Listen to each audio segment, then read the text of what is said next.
ജ്ഞാനനിഷ്ഠോ വിരക്തോ വാ മദ്ഭക്തോ വാ അനപേക്ഷകഃ. 3 കാര്യങ്ങളാണ് അവിടെ പറയുന്നത്. ജ്ഞാനനിഷ്ഠൻ, പിന്നെയുള്ള ആളോ പൂർണ്ണമായി വിരക്തി വന്നവൻ. ഈ ജ്ഞാനനിഷ്ഠൻ എന്ന് പറഞ്ഞാൽ എന്താ?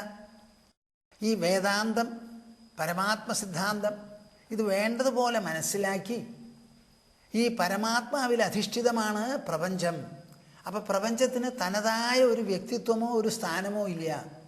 ഇത് മുഴുവനും ആത്മാവിൽ നിന്ന് ഉത്ഥിതമാണ്, ഉയർന്നതാണ്. ഏതുപോലെ നമ്മുടെ മനസ്സിൽ നിന്ന് ചിന്തകളും വികാരങ്ങളും ഭാവനകളും ആലോചനയും അറിവും മറവിയും ഒക്കെ പുറപ്പെടുന്നില്ലേ? അതേമാതിരി ഈ പരമാത്മാവിൽ നിന്നാണ് ഈ പാഞ്ചഭൗതിക ദ്രവ്യപ്രപഞ്ചമുണ്ടായത്. ഇതാണ് ഇതിൻ്റെ സത്യം. പൂർവം മനസ്സമുദിതം പരമാത്മതത്വാത് തേനാതതം ജഗദിദം സ്വവികൽപജാലൈഃ. യോഗവാസിഷ്ഠത്തിൽ വസിഷ്ഠൻ പറഞ്ഞ് മനസ്സിലാക്കി കൊടുക്കുന്നതാണ്. ആദ്യമായി എങ്ങനെയാ സൃഷ്ടി ഉണ്ടായത്? മനഃ സമുദിതം. ആ സങ്കല്പാത്മകമായിരിക്കുന്ന മനസ്സാണത്രേ പരമാത്മാവിൽ നിന്നുണ്ടായത്. തേന ആതതം ജഗദിദം സ്വവികൽപജാലൈഃ. ആ സങ്കല്പാത്മകമായ മനസ്സ് പരമാത്മാവിൽ നിന്ന് ഉദ്ഭവിച്ചു എന്ന് പറയുമ്പോൾ നമുക്ക് മനസ്സിലാക്കാൻ സാധിക്കും. ആ സങ്കല്പം കൊണ്ടാണ് ഈ ലോകം മുഴുവനും നിറഞ്ഞിരിക്കുന്നത്, ഈ ദ്രവ്യപ്രപഞ്ചം എന്ന് തോന്നിക്കുന്നത്. അതാണ് ജ്ഞാനനിഷ്ഠ. ജ്ഞാനനിഷ്ഠയിൽ എല്ലാം പരമാത്മാവിൽ ഊന്നി നിൽക്കുന്നു എന്നുള്ള ഒരു പ്രധാനപ്പെട്ട സിദ്ധാന്തമാണ്. വിരക്തോവാ, വിരക്തൻ എന്ന് പറഞ്ഞാൽ ഈ കാണുന്നതൊക്കെ നശിക്കുന്നതാ, ഇതെനിക്ക് വേണ്ട എന്നൊരു തോന്നൽ, ആ വിരക്തി മാത്രം മതി. മദ്ഭക്തൻ എന്ന് പറഞ്ഞാൽ എന്താ? ഈശ്വരൻ്റെ ഭക്തൻ. ഈശ്വരൻ്റെ ഭക്തന് ഈശ്വരനല്ലാതെ ഒന്നുമില്ല. ഈശ്വരനോ അനശ്വരനാണ്. അപ്പം അനശ്വരമാണ് എല്ലാം. അപ്പം നശ്വരതയുടെ ചോദ്യം തന്നെ വരണില്ല. എന്ത് കണ്ടോട്ടെ, എന്ത് കാണാതെ ഇരുന്നോട്ടെ, ഒക്കെ എനിക്ക് സർവം വിഷ്ണുമയം ജഗത്, ഇത് മാത്രമേ ഉള്ളൂ. അങ്ങനെ ആരായാലും കൊള്ളാം, ജ്ഞാനനിഷ്ഠനോ വിരക്തനോ മദ്ഭക്തനോ വാ അനപേക്ഷകഃ. ഒന്നിലും അപേക്ഷയില്ല എന്ന് മനസ്സിന് വന്നാലോ, ആശ്രയമില്ല, ആവശ്യമില്ല, പ്രതീക്ഷയില്ല, ഉദ്ദേശങ്ങളൊന്നുമില്ല എന്ന് വന്നാൽ എന്തു വേണം? മനസ്സിനെ അങ്ങനെ ആക്കി തീർത്ത് സലിംഗാൻ ആശ്രമാം സ്ത്യക്ത്വാ. 4 ആശ്രമാണല്ലോ, ബ്രഹ്മചര്യം, ഗാർഹസ്ഥ്യം, വാനപ്രസ്ഥം, സന്യാസം. ഈ 4 ആശ്രമങ്ങളെയും ആ ആശ്രമങ്ങളോട് ചേർന്ന് പോകുന്നതായ ആചാരനിഷ്ഠകളോ ചിഹ്നങ്ങളോ, ഇപ്പോൾ സന്യാസിക്കാണെങ്കിൽ കമണ്ഡലു, വടി, രുദ്രാക്ഷമാല, ഭസ്മം പൂശൽ, ഇങ്ങനെ പലതും ഉണ്ടല്ലോ. ഇങ്ങനെ എന്തൊക്കെ ചിഹ്നങ്ങളായിട്ടുണ്ടോ അത് മുഴുവനും വിട്ട് ചരേ അവിധിഗോചര. കേൾക്കുന്നുണ്ടോ നിങ്ങൾ? ഒരു തരത്തിലുള്ള വിധിക്കോ നിഷേധത്തിനോ വിധേയമാകാതെ അങ്ങനെ സ്വച്ഛന്തം സഞ്ചരിക്കൂ. ശാസ്ത്രങ്ങൾ അവിടെ അവസാനിച്ചു, ഒന്നും ഇനി മിണ്ടില്ല. നമുക്ക് ജ്ഞാനനിഷ്ഠ കൈവരണം, അല്ലെങ്കിൽ പൂർണ്ണ വിരക്തി ഈ ലോകത്തിനോടുണ്ടാവണം, അല്ലെങ്കിലോ ഭഗവാനോട് പരിപൂർണമായിരിക്കുന്ന ഒരു ഭക്തി വരണം. ഇതൊന്നുമില്ലെങ്കിൽ മനസ്സിലുള്ള അപേക്ഷകൾ മുഴുവൻ പോയി നിരാഗ്രഹിയാവണം. ആശയുണ്ടാവരുത്. ആശാഹി പരമം ദുഃഖം നൈരാശ്യം പരമം സുഖം ഇത് സംഛിന്യ കാന്താശാം ഇത് സംഛിദ്യ കാന്താശാം സുഖം സുഷ്വാപ പിംഗല. ആ മിഥിലാപുരിയിലെ വ്യഭിചാരിണി ഉണ്ടല്ലോ പിംഗല, അവരെ പറ്റി പറയുന്നതാ. ആശാഹി പരമം ദുഃഖം. ആശയാണ് പരമദുഃഖം, ആശയില്ലെങ്കിലോ പരമം സുഖം. ഇങ്ങനെ വിചാരിച്ച് കാന്തൻ വേണം എന്ന് തോന്നിക്കൊണ്ടിരുന്ന ആശയെ എന്നേക്കുമായി മുറിച്ച് സുഖമായി കിടന്നുറങ്ങി പിംഗല എന്നായിരുന്നു അതിൻ്റെ അവസാനത്തിൻ്റെ മൂല്യപാഠം. അത് വെച്ച് നോക്കുമ്പോൾ എന്താ ഇവിടെ മനസ്സിലാവുന്നത്? അനപേക്ഷക. ഒരപേക്ഷയും മനസ്സിലില്ലാതെ ആയാൽ പിന്നെ ഈ ആശ്രമങ്ങളുടെ ചിഹ്നങ്ങളോ അതിൻ്റെ ആചാര നിയന്ത്രണങ്ങളോ ഒന്നും അവിടെ പ്രസക്തമല്ലാതെയായിത്തീരും. അവിധിഗോചരനായിട്ട് സഞ്ചരിക്കുക. അവിധിഗോചരൻ. ശാസ്ത്രങ്ങളുടെ ഒരു വിധിയും അങ്ങനെ ഒരാൾക്ക് ബാധകമല്ല. ശാസ്ത്രം ഓരോന്ന് ചെയ്യാൻ പറയണത് എന്തിനാ? ആ ചെയ്യുന്നതിൻ്റെ ഫലം അനുഭവിക്കാനാണ്. സോമയാഗം നടത്തിയാൽ സ്വർഗം കിട്ടും. അശ്വമേധയാഗം നടത്തിയാൽ അതിൻ്റെ ഫലം ഉണ്ടാവും. പുത്രകാമേഷ്ടി നടത്തിയാൽ അതിൻ്റെ ഫലമുണ്ടാവും. എനിക്കൊന്നും വേണ്ടെങ്കിലോ പിന്നെ ഈ യാഗങ്ങളൊക്കെ നടത്തണോ? അതിൻ്റെ ആവശ്യമില്ല. അപ്പോൾ ഈ സമ്പ്രദായമുണ്ടല്ലോ, ഇതിനെയാണ് അത്യാശ്രമി പരമഹംസൻ എന്ന് പറയുന്നത്. 4 ആശ്രമങ്ങളെയും അതിജീവിച്ച് കഴിയുന്ന ആൾ. ഒരു സന്യാസി എന്ന് പറഞ്ഞാൽ സന്യാസിക്കുമുണ്ട് ചില നിഷ്ഠകളും നിയന്ത്രണങ്ങളും ഒക്കെ ഇവിടെ വിവരിക്കുകയുണ്ടായി. ഒരു അത്യാശ്രമി എന്ന് പറഞ്ഞാൽ ജീവിതത്തിൽ തൻ്റെ ഉദ്ദേശം, ലക്ഷ്യം നിറവേറി. തൻ്റെ നിഷ്ഠ ജ്ഞാനനിഷ്ഠയാണ്, ജ്ഞാനമയമാണ്. പിന്നെ അവിടെ ഒരു തരത്തിലുള്ള വിധി നിഷേധങ്ങൾ വരുന്നില്ല. പാപം എന്നൊന്നില്ല, പുണ്യം എന്നൊന്നില്ല, സ്വർഗമില്ല, നരകമില്ല, ഇഹമില്ല, പരമില്ല. ദേഹമൊന്ന് വേറെ, ആത്മാവൊന്ന് വേറെ, അതും വിഭജന ദൃഷ്ടിയാണ്, അത് പറ്റില്ല. അങ്ങനെ എല്ലാം പോയിട്ടുള്ള ഒരു നില. ആ ആൾക്കാരെയാണ് നല്ല പരമഹംസൻ എന്ന് പറയുന്നത്. ഈ ശാസ്ത്രത്തിനോ സമാജം കൽപ്പിക്കുന്നതായ ഗണനകൾക്കോ വിധേയനാകാതെ അവിധി ഗോചരനായി നടക്കണം എന്നാണ് കൃഷ്ണൻ പറയുന്നത്. സാധാരണ സന്യാസിമാരുടെ ജീവിത രീതി പലതരത്തിലാണ്. ഒന്ന് കുടീചകൻ എന്ന് പറയും. എന്താ? ഒരു കുടീരത്തിൽ തന്നെ ഇരുന്നു കൊണ്ട് വേണ്ടി വന്ന ഭിക്ഷയെടുത്ത് അല്ലെങ്കിൽ വന്യപദാർത്ഥങ്ങൾ ഭുജിച്ചു കൊണ്ടുകൂടുക.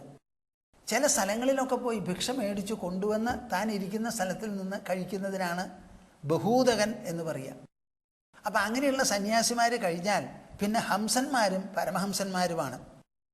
അവരുടെ നില എന്താ? ദ്വന്ദ്വാതീതം എന്ന് പറയും. എന്താ ഈ ദ്വന്ദ്വാതീതം? മനസ്സാണ് എല്ലാം സൃഷ്ടിക്കുന്നത്. നമ്മുടെ മനസ്സ് പ്രവർത്തിക്കുന്നത് തന്നെ പരസ്പരം താരതമ്യപ്പെടുത്താവുന്നത്, തട്ടിച്ചു നോക്കാവുന്നതായ ഘടകങ്ങളെ വച്ചാൽ രാത്രി പകൽ എന്ന് പറഞ്ഞു. ഞാൻ പലരോടും ചോദിക്കാറുണ്ട്, വാസ്തവത്തിൽ രാത്രി അല്ലെങ്കിൽ അന്ധകാരം എന്നൊന്നുണ്ടോയെന്ന്. ചോദിക്കുമ്പോൾ എല്ലാവരും കണ്ണുമിഴിക്കും. എന്താ ഈ സ്വാമിജി ചോദിക്കുന്നത്? ഇരുട്ട് എന്നൊന്നുണ്ടോയെന്നാണ് ചോദിക്കണത്. അതന്നെയാണ് ഞാൻ നിങ്ങളോടും ചോദിക്കണേ. ഇരുട്ടുണ്ടോ? എന്താ പ്രകാശത്തിനർത്ഥം? പ്രകാശം ആദ്യമായിട്ട് തന്നെ പ്രകാശിപ്പിക്കും, ഞാനുണ്ട് എന്ന് പറയും. പിന്നെയോ ബാക്കിയുള്ള വസ്തുക്കളെയും പ്രകാശിപ്പിക്കും. അങ്ങനെ 2 ഗുണങ്ങളാണ്. ഇപ്പോൾ സൂര്യൻ ഉദിക്കുന്ന സമയത്ത് സൂര്യനെ കാണിച്ചു തരാൻ പിന്നെ വേറെ ഒന്നും ആവശ്യമില്ല. സൂര്യൻ ഞാനുണ്ടെന്ന് വെളിപ്പെടുത്തുന്നു. ആ സൂര്യപ്രകാശത്തിൽ ഭൂവസ്തുക്കളും വെളിപ്പെടുന്നു. അപ്പം 2 തരത്തിലാണ്, തന്നെയും ബാക്കിയുള്ളതിനെയും പ്രകാശിപ്പിക്കുക എന്ന്. അതിൽ സാധാരണ വെളിച്ചത്തെയും നമുക്ക് കാണാം, മറ്റു പദാർത്ഥങ്ങളെയും കാണാം. ഇരുട്ടിനെയോ അതേ കണ്ണുകൊണ്ട് നോക്കിയിട്ടാണ് നിങ്ങളിവിടെ ഇരുട്ട് എന്ന് പറയുന്നത്. പ്രകാശത്തിന് നോക്കുന്നതോ കണ്ണുകളാണ്. അപ്പം കണ്ണുകൊണ്ട് നോക്കി ഇതാ പ്രകാശം എന്ന് പറഞ്ഞു, അതേ കണ്ണുകൾ കൊണ്ട് നോക്കി ഇതാ ഇരുട്ട് എന്ന് പറഞ്ഞു. അപ്പം ആ ഇരുട്ടും വാസ്തവത്തിൽ കണ്ണിന് നൽകുന്ന ഒരു പ്രകാശമല്ലേ? എന്താ മനസ്സിലാവുന്നുണ്ടോ? അതോ ഇത് വാക്കിൻ്റെ ഒരു കസർത്തോ? കണ്ണുകൊണ്ട് നോക്കിയിട്ടാണല്ലോ വെളിച്ചം എന്ന് നിങ്ങൾ പറയണത്. അതേ കണ്ണുകൊണ്ട് നോക്കിയിട്ടല്ലേ ഇരുട്ട് എന്ന് പറയുന്നത്. അപ്പം കണ്ണിന് വെളിപ്പെടുന്നത് എന്താ? ഒരു പ്രകാശമാണ്. പദാർത്ഥങ്ങളെ കാണിച്ചു തരുന്നില്ല എന്നേ ഉള്ളൂ. അതാണ് ഇരുട്ടിൽ കൂരിരുട്ടുണ്ട്. അല്പസ്വല്പം കഷ്ടിച്ച് കാണാവുന്ന ഒരു ഇരുട്ടുമുണ്ട്. അപ്പം ഇരുട്ട് എന്ന് പറയുന്നതും വാസ്തവത്തിൽ ഒരു പ്രകാശമാണ്. അപ്പോൾ ഇരുട്ടും വെളിച്ചോ എവിടെ പോയി? ദ്വന്ദ്വങ്ങൾക്ക് അതീതമായില്ലേ മനസ്സ്? ഇതേമാതിരിയാണ് എല്ലാം. അപ്പം അവരുടെ മനസ്സ് ദ്വന്ദ്വങ്ങൾക്ക് അതീതമായിരിക്കുന്ന ഒരു നില. സുഖവും വേണ്ട, ദുഃഖവും വേണ്ട, പാപവും ഇല്ല, പുണ്യവും ഇല്ല, ഇഹവും ഇല്ല, പരലോകവും ഇല്ല, പൂർവ്വജന്മം, ഈ ജന്മം, വരുന്ന ജന്മം, ഇങ്ങനെയുള്ള വ്യത്യാസങ്ങളൊന്നുമില്ല. അങ്ങനെ ഇരിക്കുക. ഈ ജ്ഞാനം മനസ്സിനൊരു ധന്യതയും ഒരു സമ്പന്നതയും രചിക്കുന്നതാണ്. ആ ജ്ഞാനസമ്പന്നത, ജ്ഞാനധന്യത വേണ്ടതുപോലെ വന്നാൽ പിന്നെ ആ ആള് മോക്ഷം പോലും തേടില്ല. അവിടെ യാതൊന്നും ആവശ്യമില്ല. മനസ്സിന് തെളിച്ചമായി പൂർണ്ണ പ്രകാശമായി, അല്ലലില്ല, അലട്ടില്ല, ആവലാതിയില്ല, അപേക്ഷയില്ല, ഉപേക്ഷയില്ല, ഒന്നുമില്ല. അങ്ങനെ നിർബാധിതമായി സ്വതന്ത്രമായി സ്വച്ഛമായിരിക്കുന്ന ഒരു നിലയാണ്. ആത്മ അനുഭവസിദ്ധി ധാരാളം അങ്ങോട്ട് ഉണ്ടായി ലോകത്തിന് വിലക്ഷണനായി നടക്കുന്ന ഒരു മനുഷ്യൻ, അയാൾക്ക് എന്ത് ബാധയേൽക്കാനാ? ഒരു ബാധയും ഏൽക്കില്ല. നമ്മുടെ നാരദ മഹർഷി യുധിഷ്ഠിരനോട് പറയുന്ന സമയത്ത് ഇങ്ങനെയാ വിവരിക്കുന്നത്. നയതേരാശ്രമപ്രായോ ധർമ്മഹേതുർ മഹാത്മനഃ ശാന്തസ്യ സമചിത്തസ്യ ബിഭ്രിയാത് ഉതവാ ത്യജേത്. കണ്ടോ, ഭംഗിയായിട്ടാണ് പറഞ്ഞിരിക്കണേ. കൃഷ്ണൻ പറഞ്ഞതിനേക്കാൾ നന്നായിട്ട് പറഞ്ഞിട്ടുണ്ട് നാരദ മഹർഷി. എന്താ? നയതേരാശ്രമപ്രായോ ധർമ്മഹേതുർ മഹാത്മനഃ. മഹാത്മാവായിരിക്കുന്ന ഒരു യതിക്ക്, ഒരു സന്യാസി വര്യന്, ആശ്രമ പ്രായ ധർമ്മഹേതുർന, അദ്ദേഹത്തിന് ആ യതി സന്യാസി എന്ന് പറയുന്ന 4ാമത്തെ ആശ്രമമുണ്ടോ ആശ്രമമുണ്ടല്ലോ, അത് ഒരു പ്രത്യേക ധർമ്മസമ്പാദനത്തിനോ പുണ്യസമ്പാദനത്തിനോ ഉള്ള ഒരു മാധ്യമമല്ല. അദ്ദേഹം സന്യസിച്ചു, ബാക്കിയെല്ലാം വിടണം എന്ന് വിചാരിച്ച് സന്യാസനിഷ്ഠയിൽ ഉറച്ചു. കാലക്രമത്തിൽ അതിന് പാകം വന്നു. അങ്ങനെ പാകം വന്നു കഴിഞ്ഞാൽ ആ മനുഷ്യൻ തനിയെ അത്യാശ്രമിയാവുക. അദ്ദേഹത്തിന് ഈ സന്യാസം ഒരു ഭ്രമമല്ല, ഒരാകർഷണമല്ല, അത് സ്വായത്തമായി കഴിഞ്ഞു, അത് സഹജമായി. അപ്പോൾ നയതേരാശ്രമപ്രായോ ധർമ്മഹേതുർ മഹാത്മനഃ. ഇത് ഞാനിങ്ങനെ പറയുന്നുണ്ടപ്പാ, നിങ്ങൾ കേട്ട് ഗ്രഹിക്കുന്നുണ്ടോയെന്നാണ് ഞാൻ ആലോചിക്കുന്നത്. എന്താ ഞാനിപ്പോൾ പറയുന്നത്? മനുഷ്യജീവിതത്തെ പടിപ്പടിയായി ഉയർത്തിക്കൊണ്ടുപോയി ആദ്യം പാപങ്ങളെ തള്ളിക്കളഞ്ഞു, പിന്നീട് പുണ്യത്തെ ഗ്രഹിച്ചു, കുറച്ച് കഴിഞ്ഞ് പുണ്യശീലനായി എന്നുണ്ടെങ്കിൽ ആ പാപത്തെയും പുണ്യത്തെയും ഒരുപോലെ കവച്ചു വെച്ച് പുണ്യപാപങ്ങൾക്ക് അതീതനായി ഒരു പുണ്യശ്ലോകനായി തീരുകയാണ് ആ ആള്. ആദ്യം പുണ്യശീലനായി, പിന്നെ പുണ്യശ്ലോകനാവുക. ഇതാണ് രണ്ടിനും തമ്മിലുള്ള വ്യത്യാസം. ശാന്തസ്യ സമചിത്തസ്യ, മനസ്സിനെ എപ്പോൾ നോക്കിയാലും ശാന്തതയാണ്, എവിടെ നോക്കിയാലും സമഭാവമാണ്, സമചിത്തതയാണ്. അങ്ങനെ ആയിക്കഴിഞ്ഞാൽ ബിഭ്രിയാത് ഉദവാത്യജേ, അദ്ദേഹത്തിന് എങ്ങനെ വേണമെങ്കിലും ഇരിക്കാം. ദണ്ടും കമണ്ടലവും കയ്യിൽ വെച്ചോട്ടെ, അല്ലെങ്കിൽ ദണ്ടും വേണ്ട കമണ്ടലവും വേണ്ട. തല മൊട്ടയടിക്കട്ടെ, അല്ലെങ്കിൽ താടി വളർത്തട്ടെ. രുദ്രാക്ഷമാല ഇടട്ടെ, അല്ലെങ്കിൽ ഇടാതെ ഇരിക്കട്ടെ. കയ്യിൽ വാച്ച് കെട്ടട്ടെ, കെട്ടാതെ ഇരിക്കട്ടെ. എന്ത് വേണമെങ്കിലും അദ്ദേഹത്തിന് ചെയ്യാമെന്ന് ശാസ്ത്രങ്ങളൊന്നും പറയില്ല. ഞങ്ങളെ ഈ ശാസ്ത്രരൂപത്തിൽ, നിർദ്ദേശരൂപത്തിൽ, വിധി നിഷേധ രൂപത്തിൽ നിങ്ങളെ കൊണ്ടുവന്നത് എന്തിനാ? മെരുക്കിയെടുക്കാൻ, പാകപ്പെടുത്താൻ. ആ മനസ്സിൻ്റെ പരുക്കൻ സമ്പ്രദായങ്ങളൊക്കെ മാറ്റി അതിന് സൗമ്യശീലം വന്ന്, സൂക്ഷ്മത വന്ന്, പവിത്രത വന്ന്, അവസാനം ആത്മപ്രകാശം പൂർണ്ണമായി ഉദിക്കുന്ന ഒരു വ്യക്തിത്വമായി നിങ്ങൾക്ക് എന്ന് പറഞ്ഞാൽ പിന്നെ നിങ്ങൾ ശാസ്ത്രത്തിൻ്റെയും കൂടി കർത്താക്കളായി തീരുന്നു. അങ്ങനെയുള്ള പരമഹംസരാണ് ഈ ശാസ്ത്രവും വേദവും ഒക്കെ എഴുതിയിട്ടുള്ളവർ. അതാണ് അതിന് അപൗരുഷേയം എന്നൊരു വാക്ക് നമ്മൾ പറയുന്നത്. മനുഷ്യൻ എന്നുള്ള ആ മനുഷ്യത്വത്തിൽ രചിച്ചതല്ല. സാധാരണ മനുഷ്യൻ കാമക്രോധങ്ങൾക്ക് വിധേയനാണ്. ആ കാമക്രോധ വിധേയത്വം മനസ്സിൽ നിന്ന് അലിഞ്ഞുപോയി അതിന് അതീതമായി ബുദ്ധി എന്നുണ്ടെങ്കിൽ മനുഷ്യാതീതമായിരിക്കുന്ന ഒരു നില, ഒരു ശുദ്ധസത്വ നില ആ ആൾക്ക് വരികയാണ്. ആ ശുദ്ധസത്വ നിലയിൽ ഇരുന്നു കൊണ്ട് അങ്ങനെ ചിന്തിക്കുമ്പോൾ തന്നെത്താനെ ആ ശുദ്ധസത്വ വിചാരങ്ങളെ വരുള്ളൂ. മനുഷ്യർക്ക് വേണ്ടി കാര്യം മനസ്സിലാക്കാനുള്ള എന്തെല്ലാം വേണോ അതൊക്കെ അവരങ്ങോട്ട് പറയുകയാണ്. വേദവ്യാസന് മഹാഭാരതം എഴുതിയത് എവിടുന്ന, ഏത് ലൈബ്രറിയിൽ നിന്ന് പുസ്തകം വായിച്ചിട്ടാ? വാൽമീകി മഹർഷി കാട്ടിൽ ഏത് പുസ്തകം നോക്കിയിട്ടാണ് എഴുതിയത്? അദ്ദേഹത്തിൻ്റെ മനസ്സിൽ നിന്ന് വന്നതാ. ഞാൻ നിങ്ങളോട് സംസാരിക്കുന്നു, എങ്ങനെയാണ് ഈ സംസാരം വരണത്? ഞാൻ എപ്പോഴും പറയും, ഈ സംസാരത്തിന് ഞാൻ ഒരു തരത്തിലും അഭിമാനിയോ മമതയോ ഉത്തരവാദിത്വമോ ഉള്ള ആളല്ല. ക്യാമറയുടെ മുൻപിൽ പ്രേക്ഷകരെ ഉദ്ദേശിച്ച് ഇങ്ങനെ നോക്കുന്ന സമയത്ത് വായിന്ന് ഇങ്ങനെ പെറുപെറുന്ന് ശബ്ദം വരണം. ഇതിനിപ്പോൾ ഞാനെന്താ വേണ്ടേ? ഇത് ഏത് ലാബറട്ടറിയിലാണ് ഇത് മാനുഫാക്ചർ ചെയ്ത് പിടിപിടിങ്ങനെ വരണത്? ഒരു ഭാഗത്ത് നാവ്, ഒരു ഭാഗത്ത് ശബ്ദനാളം, മറുഭാഗത്തോ ബുദ്ധിയിൽ ചില മേഖലയാണത്രേ ഡോക്ടർമാർ പറയുന്നു. ഏത് മേഖലയാണ് എനിക്കറിയോ? ഞാൻ ബുദ്ധിയെ കണ്ടിട്ടുണ്ടോ? തലയുടെ ചോറിലാണ്, തലയുടെ ഉള്ളിലുള്ള തലച്ചോറാണ്. അതിൽ പല വിഭാഗങ്ങളാണത്രേ. മലയാളം പഠിച്ചിട്ടുണ്ടെങ്കിൽ അതൊരു ചേംബറിലാണ്, ഇംഗ്ലീഷ് പഠിച്ചിട്ടുണ്ടെങ്കിൽ അത് വേറെ ഒരു ചേംബറിലാണ്, ഹിന്ദി പഠിച്ചിട്ടുണ്ടെങ്കിൽ അതൊന്നില്ല, സംസ്കൃതം വേറെ ഒന്നില്ല എന്നൊക്കെ അവർ പറയുക, എനിക്കറിയില്ല. അപ്പോൾ ഇതൊക്കെ എങ്ങനെയാണ് ഈ വായ തുറക്കുമ്പോൾ ഒരു സമയമൊന്നുമില്ലാതെ ഇങ്ങനെ പുറത്തേക്ക് വരുന്നത്? ഒന്നും പറയാൻ പറ്റില്ല. അതങ്ങനെ അങ്ങോട്ട് വരുന്നു.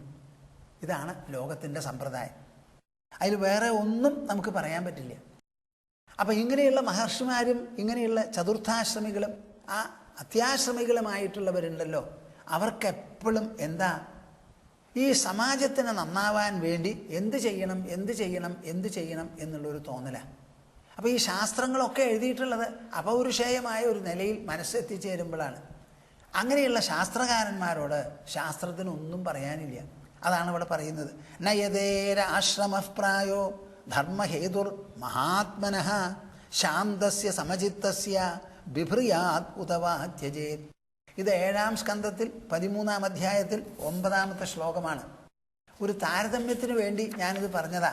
ഇനിയും ചില ഭാഗങ്ങളും കൂടി ഇതേമാതിരി പറയാൻ ഉദ്ദേശിക്കുന്നുണ്ട്. ഒരു പക്ഷേ നടക്കും. അങ്ങനെയുള്ള ആൾക്കാർ ലോകത്തിൽ എങ്ങനെ സഞ്ചരിക്കും?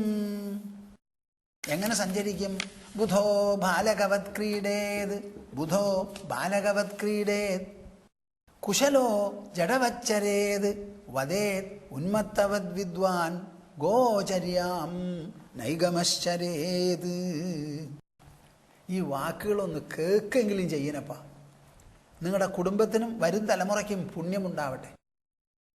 സാധാരണ ഇങ്ങനെയുള്ളതൊന്നും നമ്മുടെ ചിന്താവിഷയമാവാറില്ല. നിങ്ങൾ ആരെങ്കിലും കുടുംബത്തിൽ ഇങ്ങനെ ഒരു ലൈബ്രറി വെച്ചിട്ടുണ്ടോ ഈ മാതിരി കാര്യങ്ങൾ മനസ്സിലാക്കാൻ? നല്ല വക്കീൽമാരും പ്രൊഫസർമാരും ഒക്കെ നിങ്ങൾ ശ്രോതാക്കളായിട്ടുണ്ടാവും, പ്രേക്ഷകന്മാരായി. നിങ്ങൾ ആരെങ്കിലും ഈ മാതിരിയുള്ള മനസ്സിന് മനോതീതമായിട്ടുള്ളത്, ഉന്മന്യാവസ്ഥ എന്നൊക്കെയാണ് പറയുക, അങ്ങനെയുള്ള ഒരു നിലയിലത്തെ കാര്യങ്ങളെപ്പറ്റി സംസാരിക്കാറുണ്ടോ? നമ്മുടെ സംസാരം മുഴുവനും ഭൗമമാണ്, ഭൗതികമാണ്, ദ്രവ്യാത്മകമാണ്. പ്രപഞ്ചത്തിലുള്ള നാണയങ്ങൾ എണ്ണാനുള്ളതാണ്. ഇതാണ് നമ്മുടെ മനസ്സ്. കാശ് അതെത്രയുണ്ട്? ഇതോ മനസ്സിൻ്റെ വൈഭവത്തിനെ കുറിച്ച് പറയുന്നതാണ്. ബുധോ ബാലകവത് ക്രീഡേത്. വളരെ അങ്ങേയറ്റത്തെ അറിവ് കൈവന്നവനാവും. എന്താ ഈ അങ്ങേയറ്റത്തെ അറിവ്? വിഷയജ്ഞാനം, ഓബ്ജക്റ്റ് നോളേജ്. വിഷയീബോധം, സബ്ജക്റ്റ് അവെയർനെസ്. അതിൽ ആ വിഷയീബോധമാണ് ഏറ്റവും ഉപരിതലത്തിലുള്ളത്, ശ്രേഷ്ഠം. മറ്റതൊക്കെ അപരാവിദ്യ, ഇത് പരാവിദ്യ, ബ്രഹ്മവിദ്യ. അത് നല്ല പോലെ അറിഞ്ഞ് അനുഭവിച്ചിട്ടുള്ള ആളാണ്, നല്ല ബുധനാണ്. ആ ബുധൻ ബാലകവത് ക്രീഡേത്, ഒരു കുട്ടിയെപ്പോലെ കളിച്ചോട്ടെ എന്ന്. കുട്ടിയെപ്പോലെ കളിച്ചോട്ടെ. കുശലോ ജഡവച്ചരേ, അതിസമർത്ഥനും നിപുണനുമാണ് എന്ത് കാര്യം ചെയ്യാനും.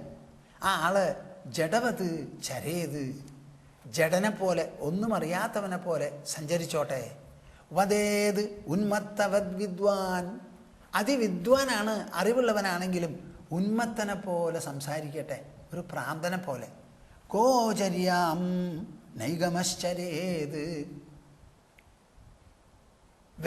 വേദാന്തവും ഒക്കെ നല്ലപോലെ അറിയാമെങ്കിലും പശുക്കളും കാളകളും നടക്കുന്നത് പോലെ ഗോചര്യ അനുസരിച്ച് അങ്ങോട്ട് നടന്നോട്ടെ. ഉടുക്കുന്നത് ചിലപ്പോൾ കീറത്തുണിയാവാം, ചാക്കാവാം. എവിടെയാണ് കിടക്കുക എന്നുള്ളതിന് ഒരു പ്രമാണവും ഇല്ല. എവിടെ വേണമെങ്കിൽ ആയിക്കോട്ടെ. എന്നാലോ കയ്യിലുള്ളതോ വേദാന്തം മുഴുവനും ബുദ്ധിയിലും മനസ്സിലും നിറഞ്ഞിരിക്കുകയാണ്. ഉള്ളു മുഴുവൻ ആത്മപ്രകാശമാണ്. അതിങ്ങനെ പുറത്തേക്ക് പ്രസരിച്ചു കൊണ്ടിരിക്കുക.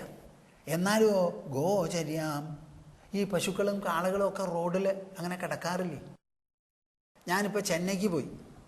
അപ്പോൾ താമസിക്കുന്ന സ്ഥലത്തിൽ നിന്ന് ലെക്ചർ ചെയ്യുന്ന സ്ഥലത്തിലേക്ക് പോകുമ്പോൾ ആ പോകുന്ന വഴിക്ക് 2 നായകളുണ്ട്. അനങ്ങില്ല അവർ.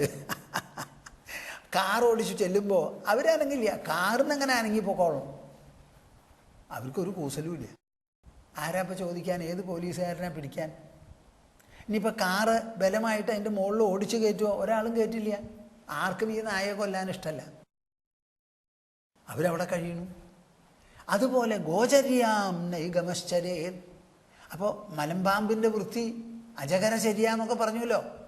അതുപോലെയുള്ള കാര്യങ്ങളാണ്. ഞാനിത് പറയുമ്പോൾ നിങ്ങളുടെ പ്രതികരണം എന്താണെന്ന് എനിക്ക് മനസ്സിലായാൽ കൊള്ളാം. സ്വാമിജി, ഇതൊക്കെ സ്വാമിജി പറഞ്ഞിട്ട് വല്ല കാര്യമുണ്ടോ?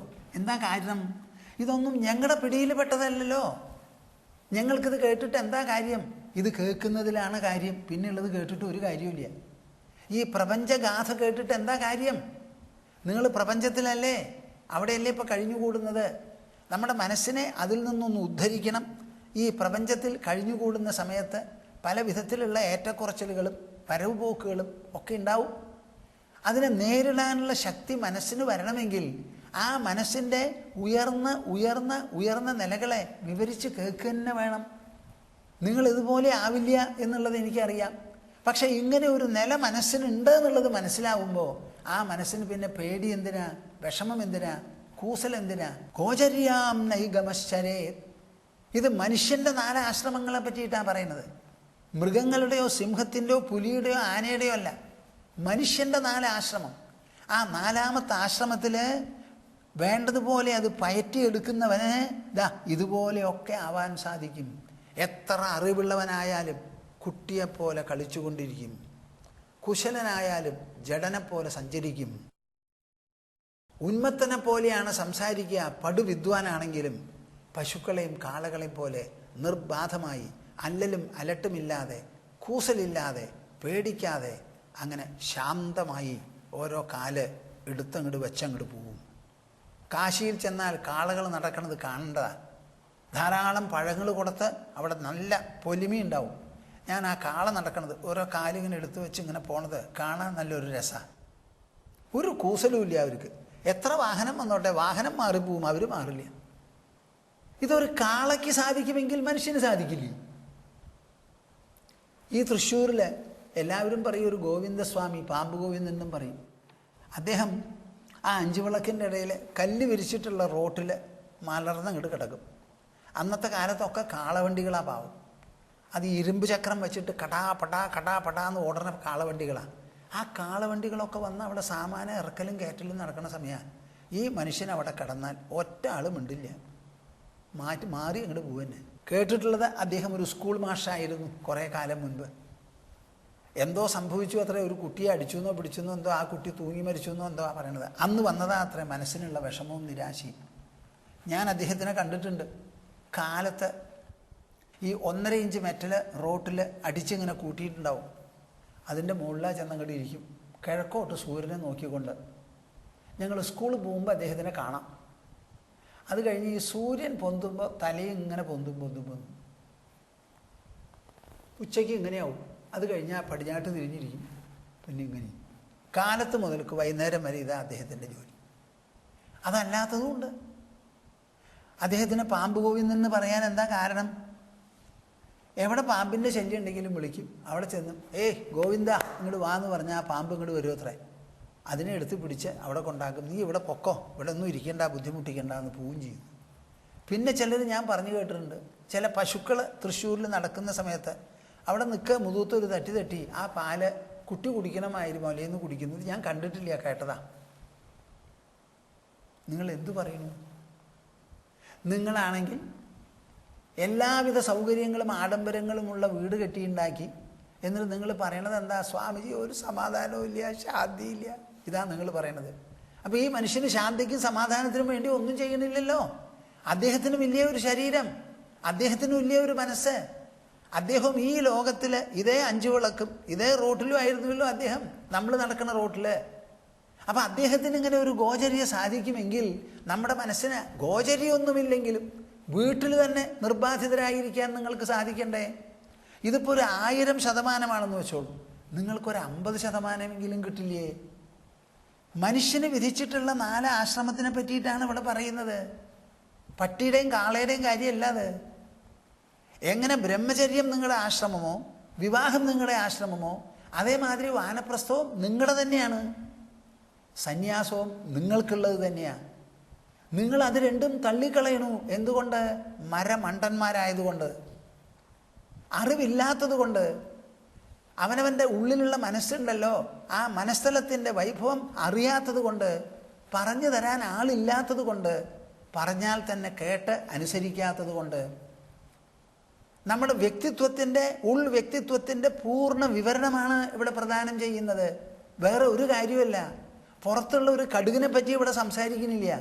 ഇവിടെ സംസാരിക്കുന്നത് മുഴുവൻ നമ്മുടെ കണ്ണിനെ നോക്കിക്കുന്നതും ചെവിയെ കേൾപ്പിക്കുന്നതും മൂക്കിനെ മണപ്പിക്കുന്നതും നാവിനെ രുചിപ്പിക്കുന്നതും ത്വക്കിനെ സ്പർശിപ്പിക്കുന്നതുമായ മനസ്സിനെയും ബുദ്ധിയെയും പറ്റി അവരുടെ മാനങ്ങളാണ് ഇവിടെ പ്രതിപാദിക്കുന്നത്. ഈ മനസ്സിന് എതുവരെ ശക്തമാവാം, എതുവരെ നിർബാധിതമാവാം, എതുവരെ സൂക്ഷ്മമാവാം, എതുവരെ ഈ ലോകത്തോട് വിരക്തി സമ്പാദിക്കാം, എത്രത്തോളം ഉൾപൂർണത എങ്ങനെയുള്ള ചുറ്റുപാടിലും നേടിയെടുക്കാൻ സാധിക്കും എന്നുള്ളത് മാത്രമാണ് ഈ മഹത് ഗ്രന്ഥത്തിൽ പ്രതിപാദിക്കുന്നത്. ബുധോ ബാലകവത് ക്രീഡേത് കുശലോ ജഡവച്ചരേത് വദേത് ഉന്മത്തവത് വിദ്വാൻ നൈഗമശ്ചരേത്. ഞാനിതിങ്ങനെ പറയുമ്പോൾ എന്താ നിങ്ങളുടെ പ്രതികരണം എന്ന് എനിക്കറിയില്ല. പക്ഷേ ഈ മുക്തിസുധാകരൻ കേട്ടിട്ട് ചിലർ എൻ്റെ അടുത്ത് വന്ന്, ഞാൻ ഒരിക്കൽ കൗബീന പഞ്ചകത്തിനെ പറ്റി പറഞ്ഞപ്പോൾ സ്വാമിജി അത് ഇനിയും കേൾക്കണം എന്നൊക്കെ പറയുണ്ടായി. ഞാൻ നിങ്ങളോട് പറഞ്ഞു കാണും ഈ വർത്തമാനം. ഞാൻ ആദ്യമായിട്ട് വിവേക ചൂടാമണി കൊൽക്കത്തയിലുള്ള സമയത്താണ് ഇത് വായിച്ചത്, സന്യസിച്ച് ഇങ്ങോട്ട് വരുന്നതിനൊക്കെ മുമ്പ്. ദിഗംബരോ വാപി ച സാംബരോ വാ ദിഗംബരോ ത്വഗംബരോ വാപി ചിദംബരസ്ഥഃ ഉന്മത്തവദ്വാപി ച ബാലവദ്വാ പിശാചവദ്വാപി ചരത്യവന്യാം. ശങ്കരാചാര്യർ പറയുന്നതാ 540 ശ്ലോകം. ദിഗംബരോ വാപി ച സാംബരോ വാ ത്വഗംബരോ വാപി ചിദംബരസ്ഥഃ. നിങ്ങളെല്ലാവരും അലമാര തുറന്ന് നോക്കിയാൽ എത്ര വസ്ത്രങ്ങളാണ് ഉടുക്കാൻ. ഇതാ ഇവിടെ വേറെ ഒരു ചരിത്രമുണ്ട്, അതും കേട്ടോളൂ. ഈ വസ്ത്രങ്ങളൊക്കെ ഉടുത്തിട്ട് നിങ്ങൾക്ക് പൂർണ്ണ സന്തോഷവും തൃപ്തിയും നിർബാധിതത്വം ഉണ്ടോ? ചോദിക്കേണ്ട ആവശ്യമൊന്നുമില്ല, ഇല്ല എന്ന് തന്നെയാണ്. ഇവിടെയോ ദിഗംബരോ വാപി, ദിക്കാണ് അമ്പരം. ദിക്ക് എന്ന് പറഞ്ഞാൽ എന്താ? 8 ദിക്ക്. അത് വസ്ത്രം എന്ന് പറഞ്ഞാൽ നഗ്നത എന്നർത്ഥം. ദിഗംബരോ വാപി ച സാംബരോ വാ, നഗ്നമായി നടക്കുന്നവനാവാം, അല്ലെങ്കിലോ ഏതെങ്കിലും ആച്ഛാദനത്തിന് ഒരു വസ്ത്രം ധരിച്ചവനുമാവാം. ത്വഗംബരഃ, അല്ലെങ്കിൽ പുലിത്തോലോ മാൻതോലോ ആകാം. ഇതെന്തൊക്കെയായാലും വാപി ചിദംബരസ്ഥഃ, ചിത്തായിരിക്കുന്ന അമ്പരം വസ്ത്രം, ചിദാകാശം, അതിലാണ് സ്ഥിതി ചെയ്യുന്നത് മനസ്സ്. നമ്മുടെ ശരീരം ഭൂമിയിലാണ്, മനസ്സെവിടെയാണെന്നാണ് ഞാൻ ചോദിക്കുന്നത്. മനസ്സിനുള്ള ആധാരം ഭൂമിയല്ല. മനസ്സിന് എന്തെങ്കിലും ഒരു ആധാരമോ ഒരു ഫൗണ്ടേഷനോ ഒരു സബ്സ്ട്രാറ്റമോ ഉണ്ടെങ്കിൽ അതാണ് പരമാത്മാവ്, അതാണ് ചിദാകാശം. മനസ്സൊരു സ്വപ്ന ലോകമുണ്ടാക്കുമ്പോൾ ആ സ്വപ്ന ലോകത്തെ താങ്ങി നിർത്തുന്നത് എന്താ? ചിദാകാശമാണ്. ചിദംബരസ്ഥഃ, അമ്പരം എന്നുള്ള വാക്കിന് വസ്ത്രം എന്നൊരർത്ഥമുണ്ട്, ആകാശം എന്നൊരർത്ഥമുണ്ട്. ത്വഗംബരോ വാപി ചിദംബരസ്ഥഃ. മറിച്ച് മനസ്സിന് എന്തെങ്കിലും ഒരു അലങ്കാരമോ ഭൂഷണമോ വസ്ത്രമോ ഉണ്ടെങ്കിൽ അതും ആകാശമാണ്, ചിദാകാശം. ആ ചിദാകാശത്തിൽ സ്ഥിതി ചെയ്തുകൊണ്ട് ഉന്മത്തവദ്വാപി ച ബാലവദ്വാ, ഉന്മത്തനെ പോലെ നടക്കാം, ബാലവദ്വാ കുട്ടിയെ പോലെയും നടക്കാം. അല്ലെങ്കിൽ ശങ്കരാചാര്യർ പറയുന്നു പിശാചവദ്വാപി, കണ്ട തല ആകപ്പാടെ കണ്ടു കഴിഞ്ഞാൽ ഒരു പിശാചിനെ പോലെയാണെന്ന് വരെ തോന്നിക്കാമത്രേ. ഇങ്ങനെ പലതരത്തിലാണ് ഈ പരമഹംസന്മാരും ആപ്തകാമന്മാരും. അവർക്ക് ഈ ലോകത്തിൽ നിന്ന് ഒന്നും കിട്ടാനില്ല, അങ്ങോട്ട് കൊടക്കാനുമില്ല. അങ്ങനെ വേണം വേണ്ട, കൊടുക്കണം കൊടുക്കണ്ട, ഇങ്ങനെയുള്ള പ്രതീതിയൊക്കെ മനസ്സിൻ്റെ സങ്കല്പങ്ങളാണ്, മനസ്സിൻ്റെ ഭാവങ്ങളാണ്. നിങ്ങളുടെ കുടുംബാംഗങ്ങൾ ആരാ? നിങ്ങളുടെ കുടുംബത്തിൽ ജനിച്ച കുട്ടികളെയാണ് കുടുംബാംഗങ്ങൾ എന്ന് പറയുന്നത്. അപ്പോൾ ആ കുടുംബാംഗത്വം എവിടെ നിന്നുണ്ടായി? സ്ഥലബന്ധം കൊണ്ട് വന്നതാണ്. നാം എല്ലാവരും ഇന്ത്യക്കാരാണെന്ന് പറയാൻ എന്താ കാരണം? ഇന്ത്യ എന്ന് പറയുന്ന ഭൂപ്രദേശത്തിലാണ് നമ്മളെ പെറ്റതും നാം വീണതും, അതുകൊണ്ട് നാം ഇന്ത്യക്കാരായി. അപ്പോൾ സ്ഥലബന്ധം കൊണ്ടാണ് നമുക്കിത് ഉണ്ടാവുന്നത്. എന്നാൽ ജഗതീശ്വരൻ്റെ ലോകത്തിലാണ് നമ്മൾ ജനിക്കണേ എന്ന് വിചാരിക്കുമ്പോഴോ ഈശ്വരബന്ധം നമുക്കുണ്ടാവുകയായി. പിശാചവദ്വാപി ചരത്യവന്യാം. അപ്പോൾ പലതരത്തിലാണ് ഈ ആപ്തകാമന്മാരുടെയും പരമഹംസന്മാരുടെയും ജീവിത രീതി എന്ന് പറയുന്നതാണ് ഈ ശ്ലോകം. ഇത് വായിച്ചിട്ട് നിങ്ങൾ എന്തു വേണം? ഞാൻ നിങ്ങളാരും നഗ്നന്മാരായി നടക്കണം എന്ന് വിചാരിക്കുന്നില്ല, പുലിത്തോലും മാൻതോലും ഉടുക്കണമെന്ന് ഞാൻ പറയുന്നില്ല. പക്ഷേ നിങ്ങളെല്ലാവരും ചിദംബരസ്ഥന്മാരാവണം എന്നെനിക്കുണ്ട്.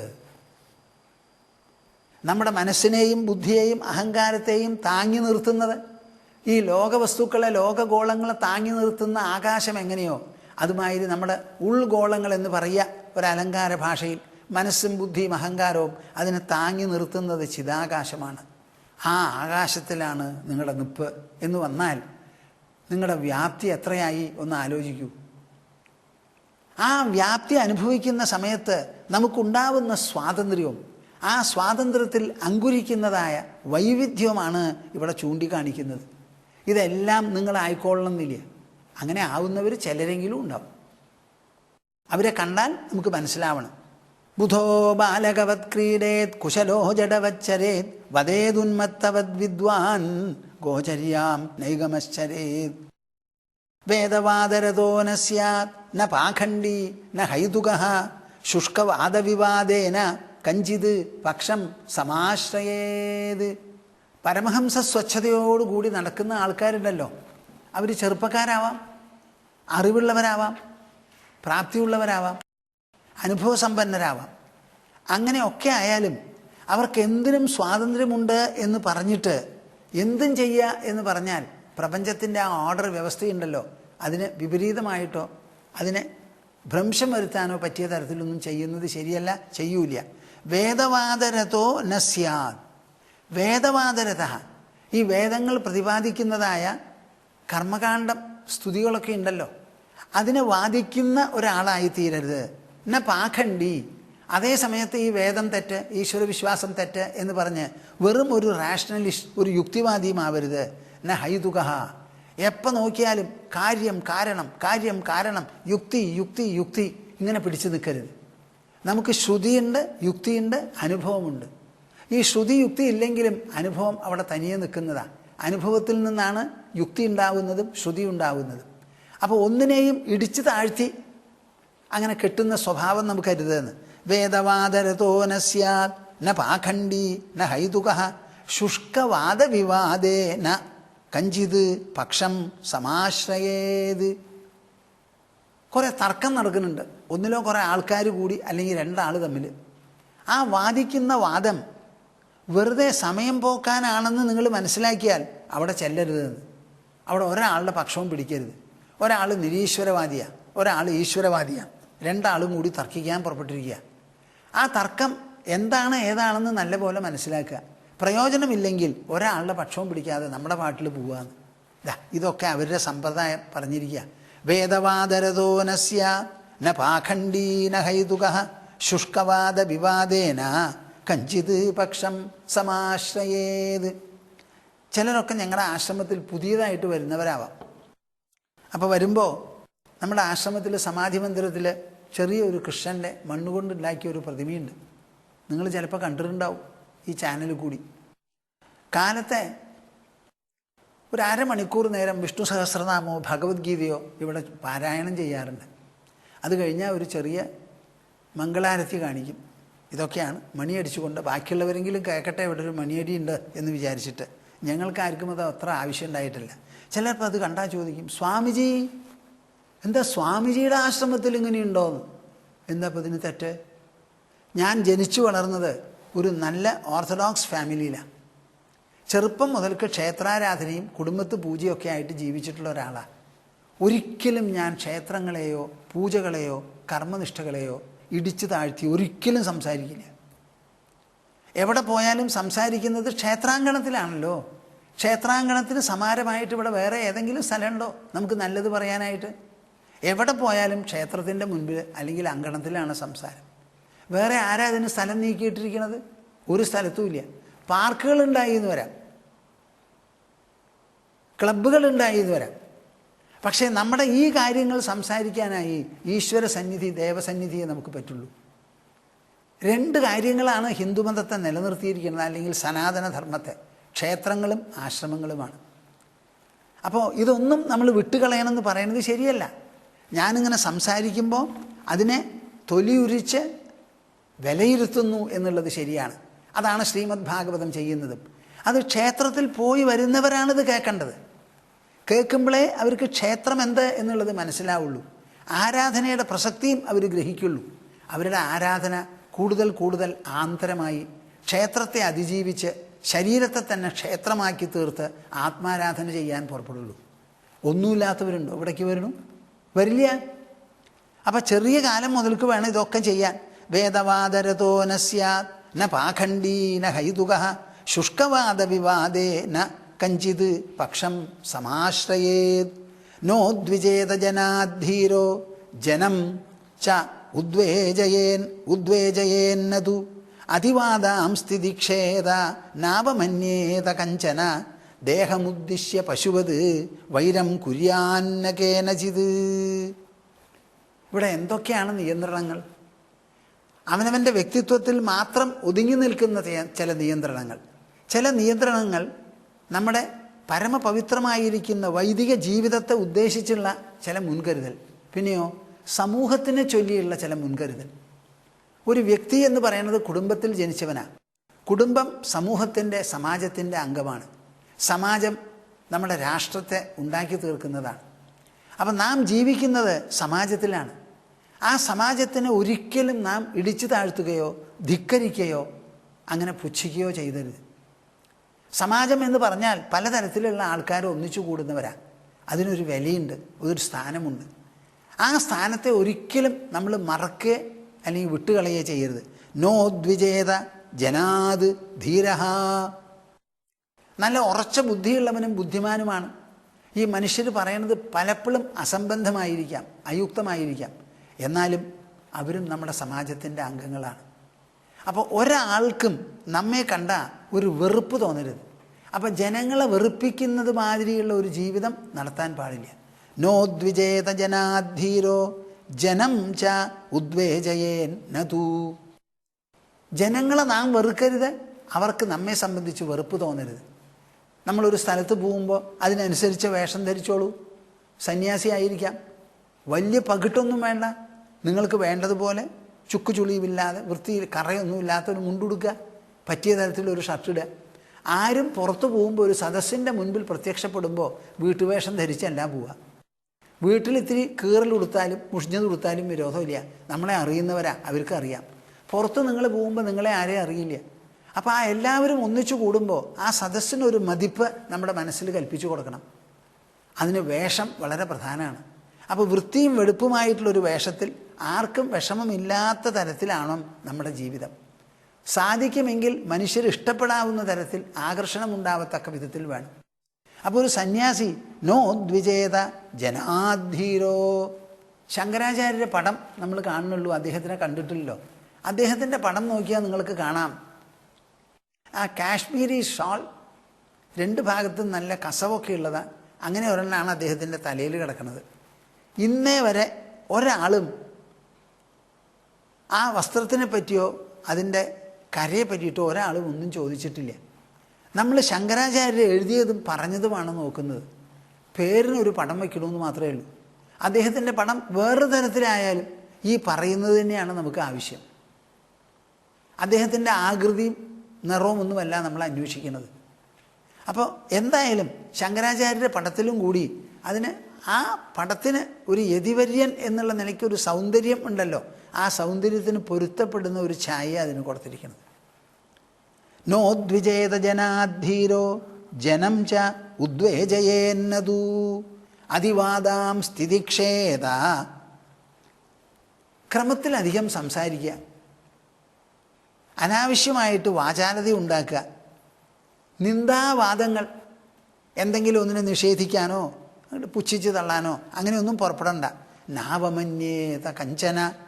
ഒന്നിനെയും അവമാനിക്കരുത്. അപമാനിക്കുക എന്ന് പറഞ്ഞാൽ നിങ്ങൾ ശ്രദ്ധിക്കുന്നുണ്ടോ പറയുന്നത്? എന്താ പറയുന്നതെന്ന്? നിങ്ങളുടെ നാവും നിങ്ങളുടെ കയ്യുമൊക്കെ ഉപയോഗിച്ചിട്ടാണ് ഒരു സംഗതിയെ അപമാനിക്കുന്നത്. ഇവിടെ അപമാനിക്കപ്പെടുന്നതോ അല്ലെങ്കിൽ പെടുന്നവൻ ആരെന്നുള്ള ചോദ്യമില്ല. അപമാനിക്കുന്നത് നിങ്ങളാണ്. അപ്പം നിങ്ങളുടെ മനസ്സിൽ നിന്ന് അപമാനവും ധിക്കാരവും പുറപ്പെട്ടു എന്നുണ്ടെങ്കിൽ ആ പ്രവൃത്തിയുടെ ഉടമസ്ഥൻ എന്നുള്ള നിലയ്ക്ക് നിങ്ങൾക്കല്ലേ അതിൻ്റെ ഫലം ബാധിക്കുക ആദ്യമായിട്ട്. ആരെ എന്തിനു ധിക്കരിച്ചു എന്നല്ല, ധിക്കാരം നിങ്ങളിലാണ്, നിങ്ങളിൽ നിന്ന് നിർഗളിക്കുന്നതാണ്. അപ്പം ഭഗവാന്റെ പുണ്യനാമങ്ങൾ ജപിച്ചാൽ നിങ്ങൾക്ക് പുണ്യമുണ്ടാവുമെങ്കിൽ ആരെക്കുറിച്ചും നിന്ദാവാക്യങ്ങൾ പുറപ്പെടുവിച്ചാൽ അതുകൊണ്ടുള്ള നിന്ദത നിങ്ങൾക്ക് തന്നെയാണ്, നിന്ദ്യത്വം നിങ്ങൾക്കാണ്. അത് മനസ്സിലാക്കിക്കോളൂ. അതിവാദാം സ്ഥിതിക്ഷേത നാപമന്യേത കഞ്ചന ദേഹമുദ്ദിശ്യ പശുവത് വൈരം കുര്യാത് ന കേനചിത്. ഈ ഭാഗവതം ഞാൻ പലപ്പോഴും വിചാരിക്കും, സാധാരണ ദൃഷ്ടാന്തങ്ങൾ എടുത്ത് പറയുക.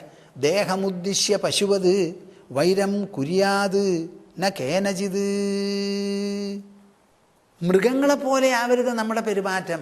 ദേഹമുദ്ദിശ്യ, ദേഹത്തെ ഉദ്ദേശിച്ച്. എന്താ അതിനർത്ഥം? പശുക്കളുണ്ടല്ലോ, പശുക്കൾ അവർ സ്വതവേ സാധാരണ ഒരു ശാന്തമായിട്ട് നമുക്കൊക്കെ കൊണ്ടു നടക്കാവുന്ന ഒരു ഡൊമസ്റ്റിക് അനിമലാണ്, വളർത്തുമൃഗമാണ്.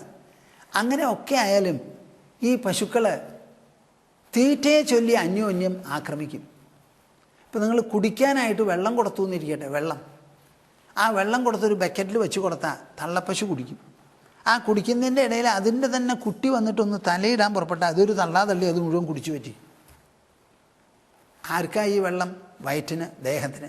അപ്പം ദേഹത്തിനെ ഉദ്ദേശിച്ച് തൻ്റെ കുട്ടിയാണെന്നുള്ളൊരു വിചാരം പോലും ഇല്ലാതെ തള്ളപ്പശു കുടിച്ചു തീർക്കുന്ന മാതിരി ഒരൊറ്റ ആളോട് നിങ്ങൾ വൈരം കാണിക്കരുതെന്നാണ് പറയണേ.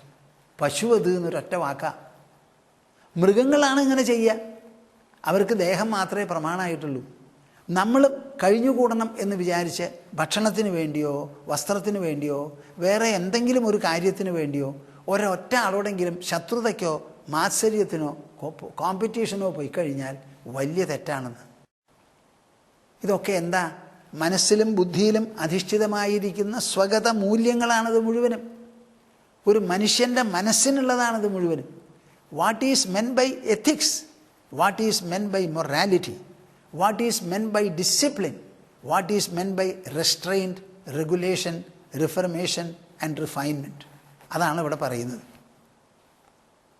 നാവമന്യേത കഞ്ചന ദേഹമുദ്ദിശ്യ പശുവത് വൈരം കുര്യാത് ന കേനചിത്.